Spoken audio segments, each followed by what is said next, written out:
You ever have one of those moments where you're walking up to your own house and suddenly nothing looks right? That's exactly what hit me when I pulled into my driveway that Tuesday evening. My dog walker Jenny was on the ground by my front gate, and standing over her like some kind of twisted movie scene were Karen Whitfield and her husband Brad. Karen had her phone pressed to her ear, and Brad? He was pointing a camera right at Jenny. "Police? Yes, I need to report a vicious dog attack." Karen's voice cut through the evening air like a rusty blade. "A girl has been seriously injured. The owner needs to be held responsible." I slammed my truck door so hard, the neighbor's porch light flickered on. "Karen, what the hell is going on here?" Jenny looked up at me with tears streaming down her face, showing me these angry red scratches running down both her arms. My German shepherd, Rex, was sitting quietly beside her, looking about as confused as I felt. If you've ever seen a well-trained dog trying to figure out why everyone's yelling, you know that look. "Mike!" Jenny's voice cracked. "She came at us with a stick. Rex didn't do anything wrong, I swear." Karen turned toward me with this smile that made my blood run cold. Not the fake customer service smile she usually wore at neighborhood meetings. This was something else entirely. Pure satisfaction, like she'd been planning this moment for months. "Your dangerous animal finally showed its true nature, Mike." She spoke slowly, deliberately, making sure Brad's camera caught every word.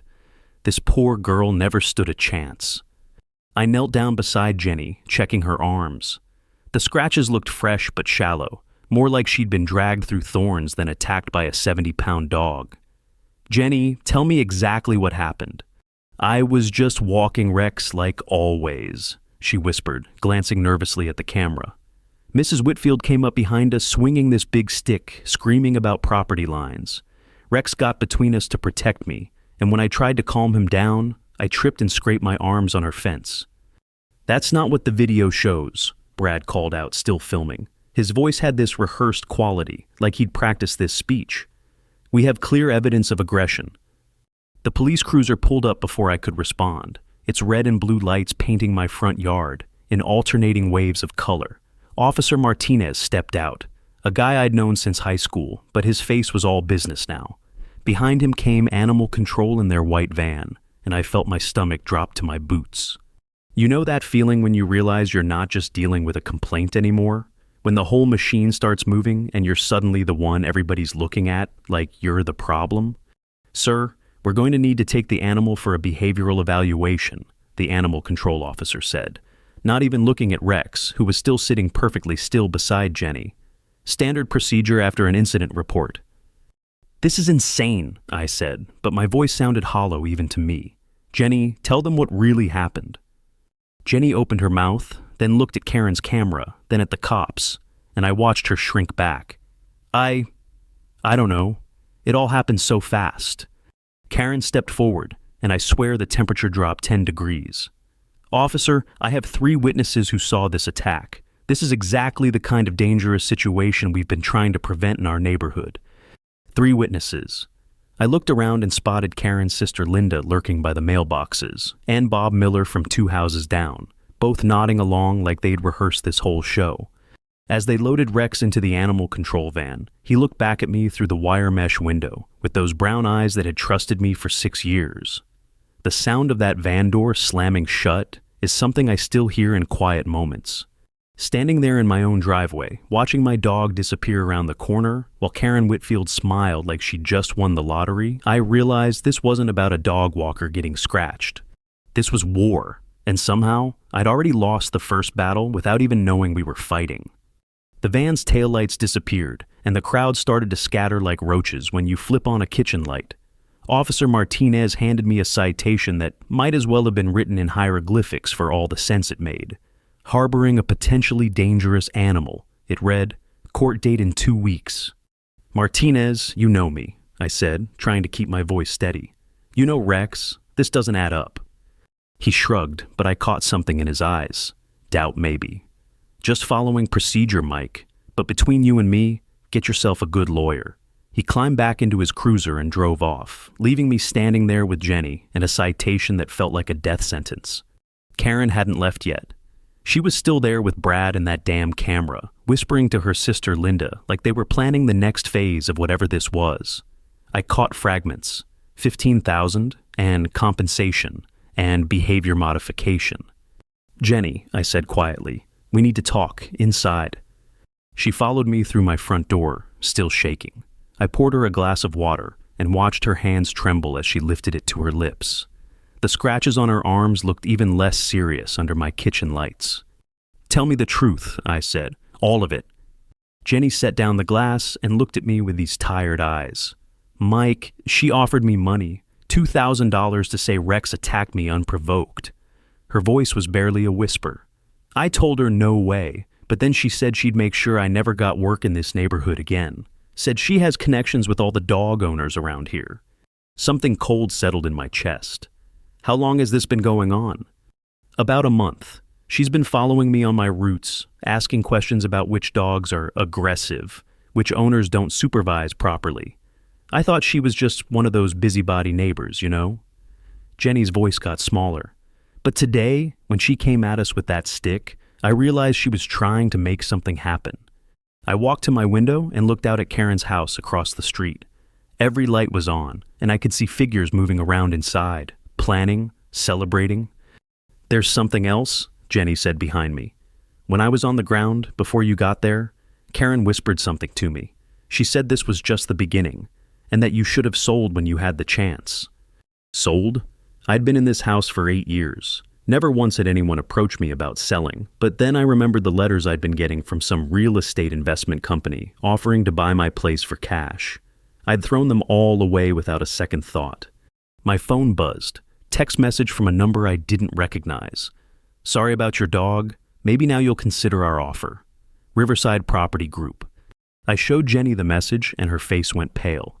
"Mike, what if this whole thing was planned? What if Karen's working with these people?"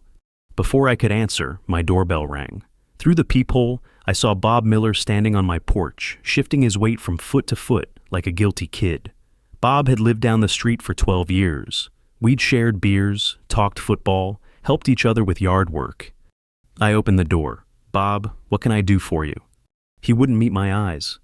"Look, Mike, about what happened tonight, I feel terrible about it." "You were there," I said, trying to keep the accusation out of my voice. "You saw what really happened, right?" Bob's shoulders sagged. "Karen promised to help me buy the lot next to my house when it goes up for sale. Said she had connections with the developer." He finally looked at me. "But what I saw tonight, your dog didn't attack anyone. Karen provoked the whole thing." Jenny appeared beside me in the doorway. "Will you tell that to the police?" Bob shook his head. "I can't, kid. I'm sorry, but I can't. My wife's been wanting that extra land for 10 years. This might be our only shot." As he walked away, I felt the ground shifting under my feet. Not just Bob, but how many other neighbors had Karen gotten to? How long had she been building this web? I closed the door and turned to Jenny. "Pack up your gear. You can't work for me anymore." "Mike, no, you can't let her win like this." "I'm not letting her win. I'm protecting you." I handed her an envelope with her final payment plus extra. "But I need you to remember everything that happened today, every detail, because this isn't over."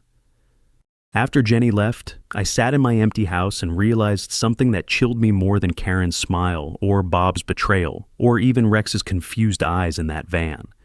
I was completely alone in this fight, and Karen Whitfield was just getting started. The next morning hit me like a sledgehammer to the skull. I'd barely slept, and my coffee tasted like regret. But I had to get to work, had to pretend like my world wasn't falling apart while I waited for some bureaucrat to decide if my best friend was a menace to society. I was lacing up my boots when my phone rang. Unknown number. "Mr. Patterson, this is Dr. Hayes from the Animal Behavioral Institute. I've been asked to evaluate your dog for the court proceedings." Finally, some good news. "Dr. Hayes, thank God. When can you see Rex? I know he's not aggressive, and any professional evaluation will prove that." There was a pause. "Well, sir, I've already completed my assessment based on the incident report and video evidence provided by the complainant. I'm afraid the results are concerning." My coffee mug slipped from my hand and shattered on the kitchen floor. "What do you mean you've already completed it? You haven't even seen my dog." Modern behavioral assessment can be quite thorough using incident documentation, Mr. Patterson. The video clearly shows territorial aggression and protective behavior that could escalate. I'll be recommending supervised containment with substantial insurance requirements. I stared at my reflection in the black coffee spreading across my linoleum. How much insurance are we talking about?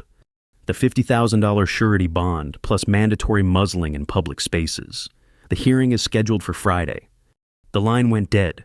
I stood there holding my phone, surrounded by ceramic shards and coffee, and felt something crack inside my chest that had nothing to do with the broken mug. Friday, 3 days to figure out how Karen Whitfield had managed to rig even the expert testimony. I got to my job site an hour late, and my crew could tell something was wrong. I've been doing construction for 25 years, and these guys had never seen me miss a measurement or misread a blueprint. But that morning, I couldn't focus on anything except the image of Rex behind those mesh windows. "Boss, you okay?" Tommy asked during lunch break. "You've been staring at that wall like it owes you money." I told him everything. Tommy's been my foreman for 8 years, seen me through a divorce, my dad's funeral, and that time I broke 3 ribs falling off scaffolding. If anyone would understand, it'd be him. "Man, that's some serious scheming," he said, unwrapping his sandwich. "But here's what I don't get. Why you? Why your dog? What makes you special enough for this Karen lady to go through all this trouble?" That question followed me home like a shadow. I grabbed a beer from my fridge and sat on my back deck, looking out at the neighborhood I'd called home for 8 years. Nice houses, decent people, kids playing in yards. What had I done to put a target on my back? My phone buzzed. Text from Jenny. "Mike, I've been thinking about what happened. Can we meet? There's something else I need to tell you." We met at Murphy's Bar downtown, the kind of place where the bartender minds his own business and the lighting hides whatever shame you're carrying. Jenny looked like she hadn't slept either. "I've been doing dog walking in this neighborhood for 3 years, she said, nursing a Coke. "And I've noticed things. Karen doesn't just complain about dogs. She complains about everything. Lawn height, fence paint, car repairs, and driveways. But it's not random." She pulled out her phone and showed me a notes app. Names, dates, complaints, a whole spreadsheet of neighborhood grievances. "Look at the pattern, Mike. She targets people who've been there longest, who own their houses outright, who have the biggest lots. Mrs. Chen on Maple Street? Karen got her cited for excessive garden gnomes. The Hendersons on Oak? Noise complaints every time they had friends over. Both families sold within 6 months." I studied the list. Every name was someone I remembered moving away in the past year, people I'd assumed just wanted a change of scenery. "How many?" I asked. 12 families in 18 months, all sold to the same cash buyer. Jenny's finger traced down her screen. "Riverside Property Group. The same company that had texted me after Rex was taken. Jenny, you need to be careful. If Karen finds out you're digging into this..." "She already knows." Jenny's voice was flat. "I got a call this morning. 3 of my regular clients fired me. All said they'd heard I was unreliable and couldn't control the animals in my care. Word travels fast in a small neighborhood." I felt that familiar rage building in my chest, but underneath it was something colder, fear, not for me, but for Jenny, for Rex, for whoever Karen decided to target next. "There's one more thing," Jenny said. "I drove by the animal shelter today, asked to see Rex, just to make sure he was okay. And they said he wasn't there, said he'd been transferred to a specialized facility for aggressive animals. Wouldn't tell me where." The bottom dropped out of my world. I gripped my beer bottle so hard I thought it might shatter. "What kind of specialized facility?" Jenny's eyes filled with tears. "Mike, I don't think they want Rex to come back from this evaluation. I think they want him gone permanently." Outside Murphy's, the evening traffic hummed past like nothing had changed, like my life wasn't burning down around me. But sitting there with Jenny, looking at her spreadsheet of Karen's victims, I realized something important. I wasn't just fighting for Rex anymore. I was fighting for everyone Karen had already destroyed, and everyone she planned to destroy next. The question was, how do you fight someone who's already rigged the entire game? Thursday morning, I couldn't eat breakfast. Tomorrow was the hearing that would decide Rex's fate, and I still didn't have a plan beyond showing up and hoping someone would listen to reason. You ever feel like you're drowning in your own living room?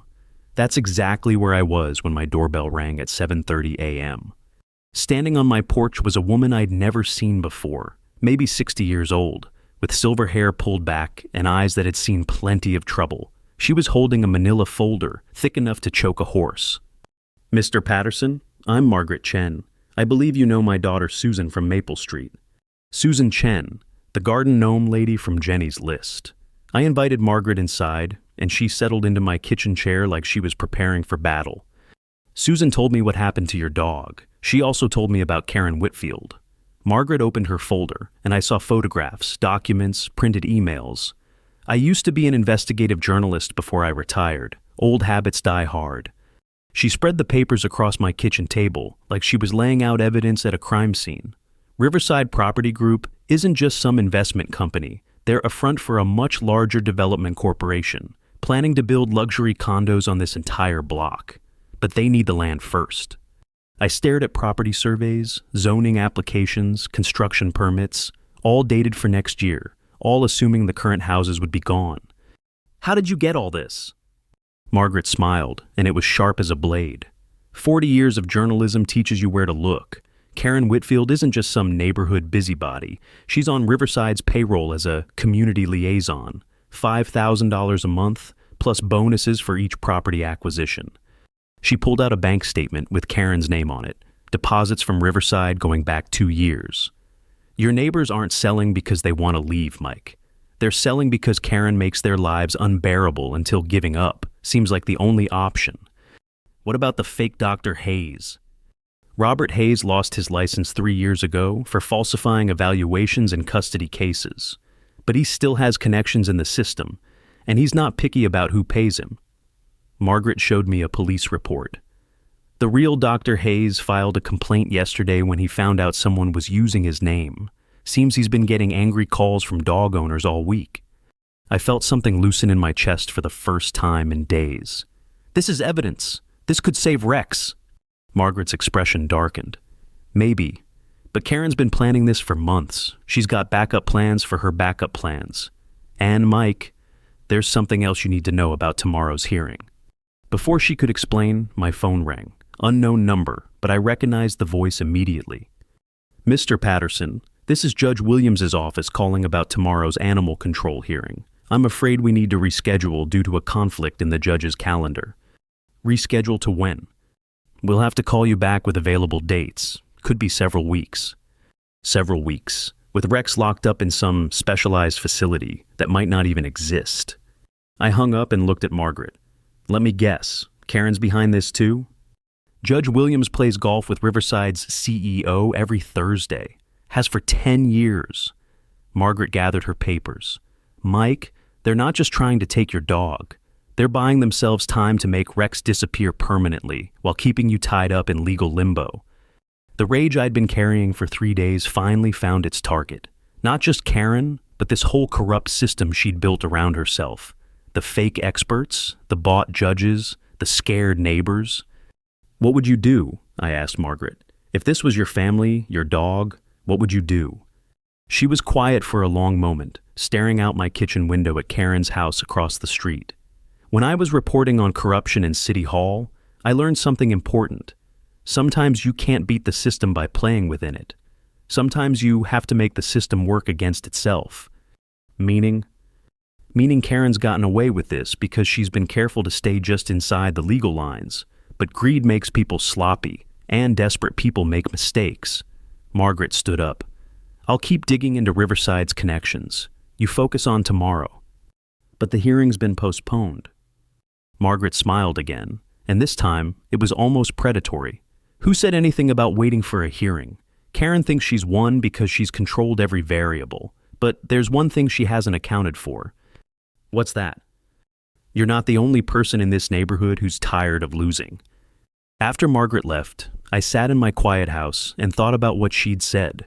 Karen had been systematically destroying lives for 2 years, confident that her victims would stay isolated, ashamed, defeated. But what if they didn't?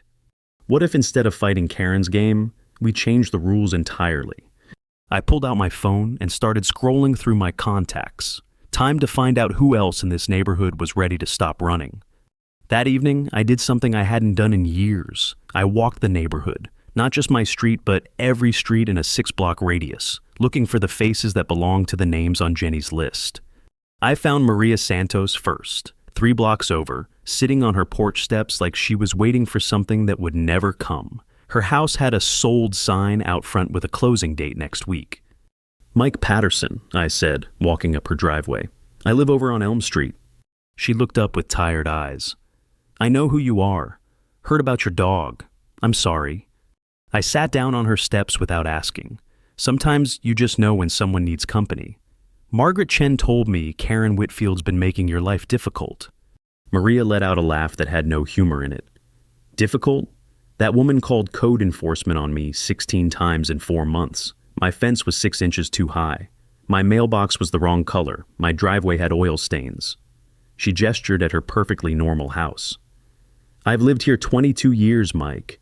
Raised 3 kids in this house. Never had a single complaint until Karen moved in." "Why didn't you fight it?" "With what? I'm a single mom working 2 jobs. I can't afford lawyers and court dates and endless appeals. When Riverside offered to buy me out for enough to start over somewhere else, it felt like a miracle." She looked at the sold sign. "Now I know it was a trap." I told her everything Margaret had discovered, the payroll records, the development plans, the systematic targeting of long-term residents. Maria's face went through anger, disbelief, and finally a cold determination I recognized. That bitch destroyed my life for $5,000 a month? She destroyed a lot of lives, but Maria, what if I told you there might be a way to get some payback? I found 3 more families that night, the Hendersons, who'd already moved but were still paying double rent while their old house sat empty. Tom Bradley, the retired police officer whose excessive security lighting had gotten him cited every week until he gave up.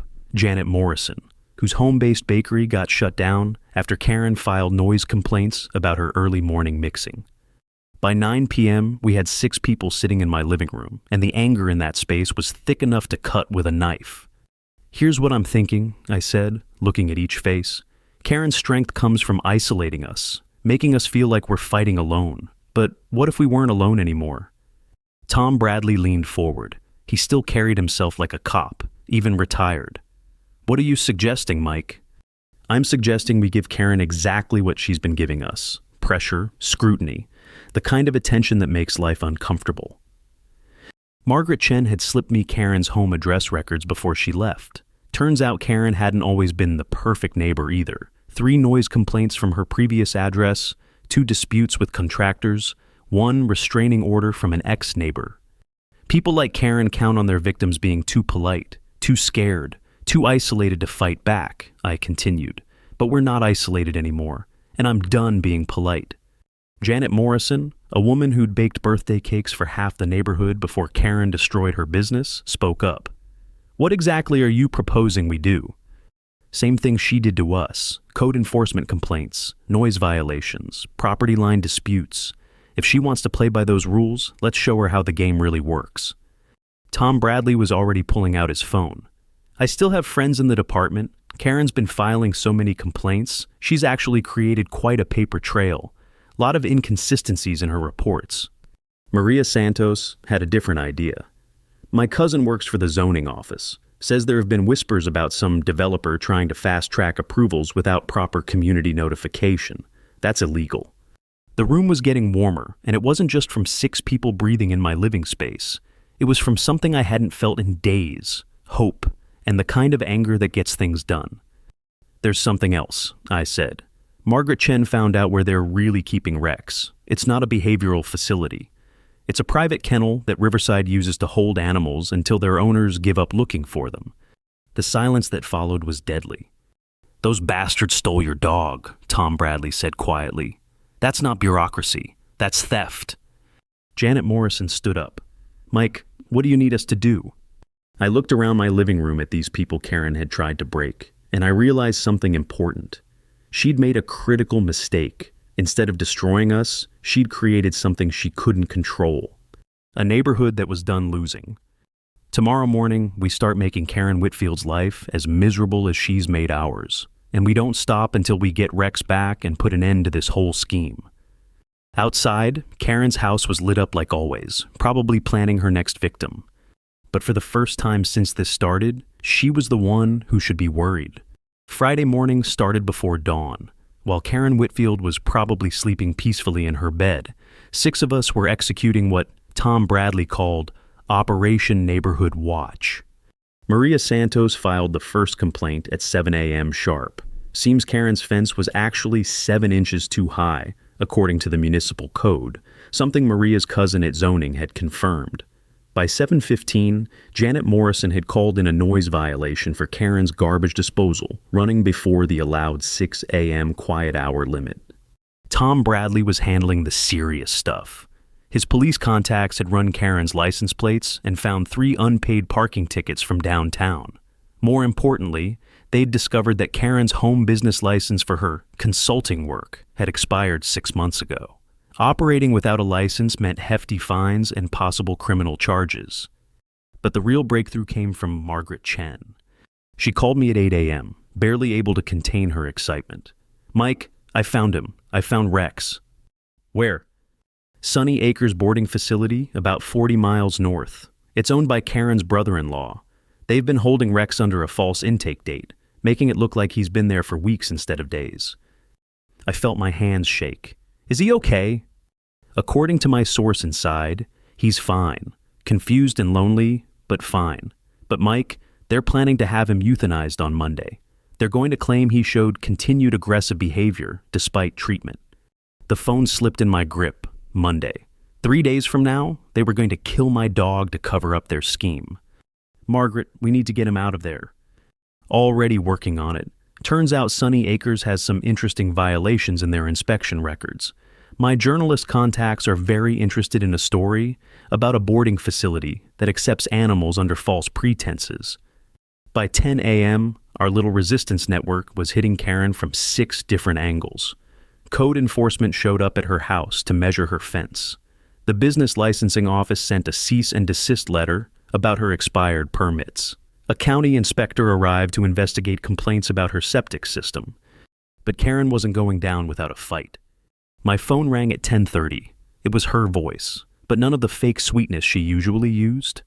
"You think you're clever, Mike Patterson? Filing false complaints, harassment, organizing your little band of losers?" Her voice was ice-cold fury. "You have no idea who you're dealing with." "Actually, Karen, I think I know exactly who I'm dealing with. A woman who gets paid $5,000 a month to destroy her neighbors' lives." The silence stretched so long, I thought she'd hung up. Then, "Prove it." "Don't need to prove it. Just need to make your life as miserable as you've made everyone else's. How's your morning going so far?" She hung up, but I could hear the panic underneath her anger. By noon, things escalated. Karen showed up at my house with Brad and his camera, plus 2 men in suits I didn't recognize. The suits looked like the kind of people who solved problems for money. "Mr. Patterson," one of the suits said, "I'm David Crane from Riverside Property Group. I think there's been some misunderstanding about your situation." I stayed on my porch, keeping the high ground. "No misunderstanding. I know exactly what you people are doing." Crane smiled, but it never reached his eyes. "We're prepared to make you a very generous offer for your property, enough to relocate anywhere you want, start fresh. Your dog situation would also be resolved." "Resolved how?" "Rex would be returned to you, all charges dropped, full veterinary care provided. All we need is your signature on a sales agreement." Behind Crane, Karen was practically vibrating with tension. This wasn't her plan. She wanted to break me, humiliate me, force me out with nothing. But her bosses wanted a clean, quick solution. "And if I refuse?" The second suit stepped forward. "Then Monday's hearing proceeds as scheduled. With the evidence we have, the outcome is predetermined. You'll lose your dog, face criminal charges for harboring a dangerous animal, and still end up selling when the legal fees bankrupt you." I looked past them at my neighborhood, at the houses where Maria Santos and Tom Bradley and Janet Morrison lived. People who'd trusted me to stand up to these bullies. "Gentlemen, I appreciate the offer, but I'll see you in court." Crane's smile disappeared. "Mr. Patterson, I'd strongly advise you to reconsider. We've been very reasonable up to this point. And I've been very patient, but patience has its limits." After they left, I called Margaret Chen. They're getting desperate, offering bribes, making threats. That means we're winning. Not yet, Margaret said. But I have news about Sunny Acres. The State Veterinary Board is launching an investigation based on my journalist friend's inquiries. They'll be inspecting the facility tomorrow morning. Will that help Rex? Margaret was quiet for a moment. Mike, I think it's time we stop playing defense. These people have been breaking laws for 2 years, destroying lives, stealing animals. Maybe it's time someone returned the favor. That evening, I sat on my porch and watched Karen's house. Every light was on, cars coming and going, phone calls lasting deep into the night. They were scared. For the first time since this started, they were the ones scrambling to control the situation spinning out of their hands. But I knew this was just the beginning. Monday was still coming, and they'd do anything to win. The question was, how far was I willing to go to save Rex and stop them from destroying anyone else? Saturday morning, I woke up to the sound of sirens. 3 fire trucks, 2 ambulances, and half the county's police force were screaming past my house, all heading in the same direction, towards Sunny Acres boarding facility. My phone was already ringing when I grabbed it. Margaret Chen's voice was breathless with excitement. Mike, turn on Channel 7 News, right now. I fumbled for my TV remote and caught the breaking news report mid-sentence.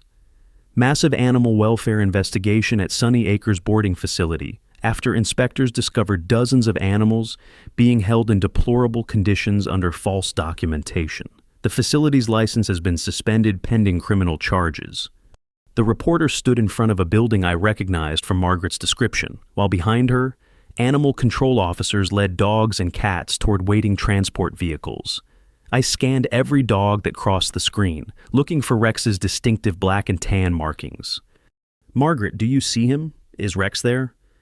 I'm at the scene, Mike. The state vet team is processing every animal.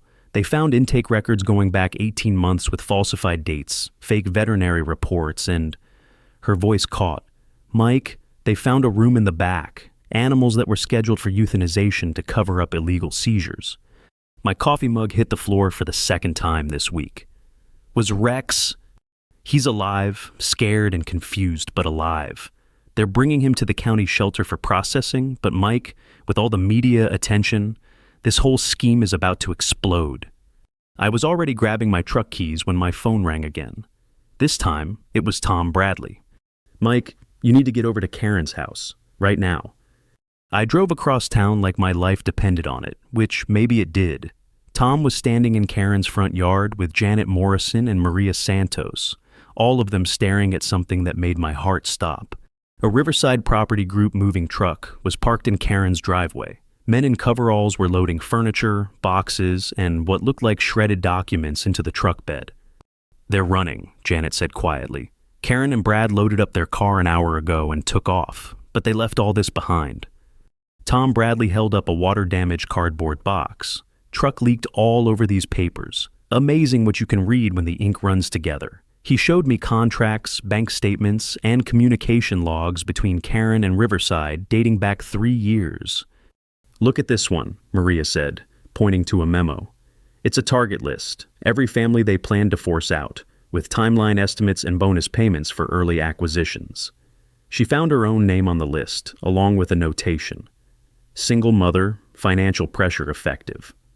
My name was there too, with a note that made my blood boil. Emotional attachment to animal, leverage accordingly. There's more, Tom said. Looks like Judge Williams wasn't their only inside connection. They had people in animal control, code enforcement, even the mayor's office.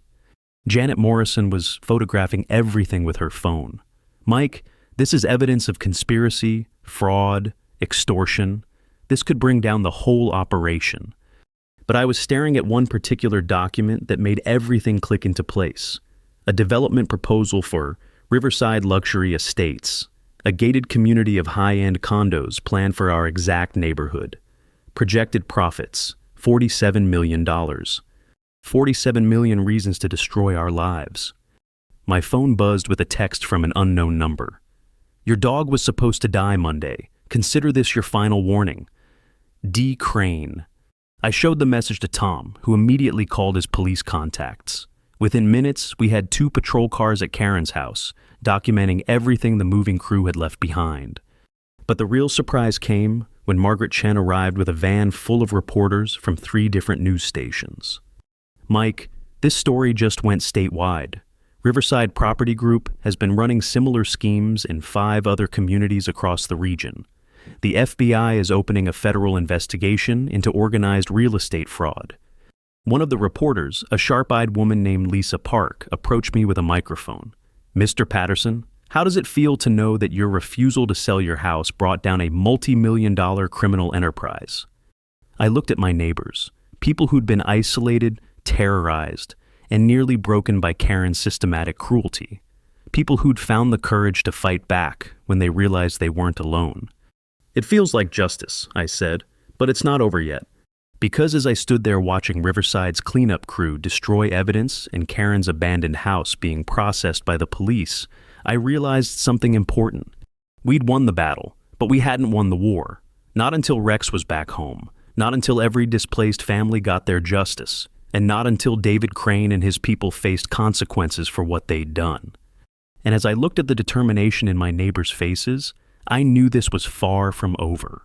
Monday was still coming, but now we were the ones with backup plans. Monday morning came faster than I wanted, but for the first time in a week, I wasn't dreading it. I was sitting in the courthouse waiting room with Tom Bradley, Margaret Chen, and 3 FBI agents who'd driven down from the regional office overnight. Agent Sarah Collins looked like she'd been chasing white-collar criminals her entire career, and she was treating our case like it was her personal mission. "Mr. Patterson, based on the evidence your group collected, we've identified Riverside operations in 12 states. This isn't just about your neighborhood anymore." The courthouse doors opened, and in walked David Crane with 2 expensive lawyers and an expression that could melt steel. Behind him came Judge Williams, looking like a man who'd been caught with his hand in the cookie jar. But the biggest surprise was who walked in behind them. Karen Whitfield, still in the same clothes she'd fled in, but now wearing handcuffs and flanked by U.S. Marshals. Agent Collins leaned over and whispered, "We picked her up at the airport trying to board a flight to Costa Rica. Turns out fleeing federal jurisdiction makes a lot of noise." Judge Williams called the hearing to order, but his voice shook when he spoke. "In the matter of Patterson versus Animal Control Services, I'm afraid there are some complications that have come to light." One of Crane's lawyers stood up. "Your Honor, my client Riverside Property Group has been cooperating fully with federal authorities and has agreed to make Mr. Patterson whole in this unfortunate misunderstanding." Agent Collins stood up. "Your Honor, the federal government objects to any private settlement that might interfere with ongoing criminal prosecutions." I watched Crane's face go white as he realized what was happening. His lawyers were trying to buy their way out of a federal investigation. "Mr. Patterson," Judge Williams said, looking like he wanted to be anywhere else, "would you like to make a statement?" I stood up and looked around the courtroom, at Karen in handcuffs, at Crane sweating through his expensive suit, at the FBI agents who'd made this moment possible. "Your Honor, 8 days ago, these people stole my dog to force me out of my home. They terrorized my neighbors, corrupted public officials, and destroyed families for profit. They thought they could break us because we were alone and scared." I looked at Tom Bradley, at Margaret Chen, at Maria Santos, who'd driven down to watch justice finally happen. But they made one mistake. They forgot that when you push decent people too far, they push back. And when they push back together, they're unstoppable. The courthouse doors opened again, and in walked the most beautiful sight I'd seen in over a week. Rex, on a leash held by a county animal control officer, healthy and alert and scanning the room until his eyes found mine. Judge Williams cleared his throat. "Based on new evidence indicating fraudulent documentation and criminal conspiracy, all charges against Mr. Patterson's animal are hereby dismissed. Rex is to be returned to his owner immediately." Crane made one last desperate play. "Your Honor, Riverside is prepared to offer Mr. Patterson substantial compensation." "Mr. Crane," Agent Collins interrupted, "you're under federal indictment. I'd suggest saving your settlement offers for your plea negotiations." As they led Karen and Crane away in handcuffs, Rex bounded over to me like nothing had changed, like the last week had been just another day at the park. I buried my face in his fur and felt something I'd almost forgotten existed. Peace. Outside the courthouse, Margaret Chen was already on her phone with news outlets. The FBI had promised to investigate every family Riverside had displaced, every official they'd corrupted, every community they'd targeted. Tom Bradley clapped me on the shoulder. "So what's next, Mike? Back to normal life?" I looked at my truck, at Rex waiting patiently in the passenger seat, at the neighborhood that would slowly heal from what Karen and Riverside had done to it. "I don't know about normal," I said, "but I know one thing. If anyone else tries to pull this kind of scheme in our neighborhood, they're going to find out what happens when people stand together instead of standing alone." Maria Santos had decided not to sell her house after all. The Hendersons were moving back. Janet Morrison was reopening her bakery. And me? I went home to a house that felt like mine again, with a dog who trusted me to protect him, in a neighborhood full of people who'd learned that sometimes the only way to stop a bully is to stop being afraid of them. That evening, I sat on my porch with Rex at my feet, watching the sunset paint the sky in shades of orange and gold. My phone buzzed with a text from Jenny. "Heard the news. Can I have my job back?" I looked down at Rex, who wagged his tail like he understood the question. Some fights you win in court, some you win in the newspapers. But the best fights? Those you win by remembering that decent people don't have to fight alone. And in a neighborhood full of decent people, that's a lesson worth remembering.